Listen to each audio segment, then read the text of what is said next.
مسیحی گھرانے سے تعلق رکھنے والے پاکستانی مسیحی گلوکار سلیم رضا، جن کا اصل نام نوئل داس ہے، وہ 4 مارچ 1932 کو امرتسر میں پیدا ہوئے۔ تقسیم ہند کے بعد وہ فیملی کے ہمراہ پاکستان منتقل ہو گئے اور لاہور میں سکونت اختیار کر لی۔ یہاں آ کر انہوں نے اپنا نام تبدیل کر کے سلیم رضا رکھ لیا۔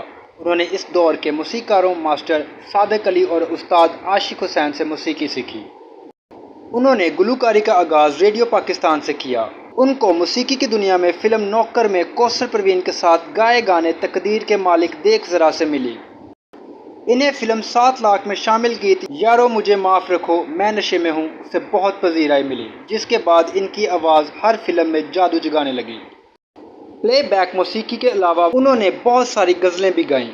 سلیم رضا کی آواز سنتوش کمار اور ان کے بھائی درپن کے لیے بہت موزوں خیال کی جاتی ہے۔ سلیم رضا نے فلموں میں بے شمار گیت گائے۔ 1970 میں آنے والی فلم نجمہ سلیم رضا کی آخری اردو فلم تھی۔ اردو فلموں کے ساتھ ساتھ سلیم رضا نے پنجابی فلموں کے لیے بھی گیت گائے۔ ان کی آواز سے سجی پہلی فلم چند ماہی تھی، جو 2 نومبر 1956 کو ریلیز ہوئی۔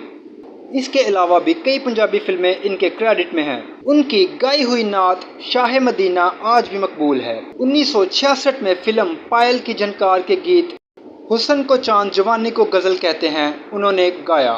وہ 1975 میں کینیڈا چلے گئے، جہاں انہوں نے موسیقی کا ایک اسکول قائم کیا۔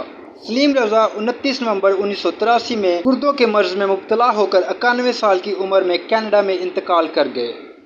معلومات کا قابل اعتماد ذریعہ CRC۔ جڑے رہیں CRC کے ساتھ۔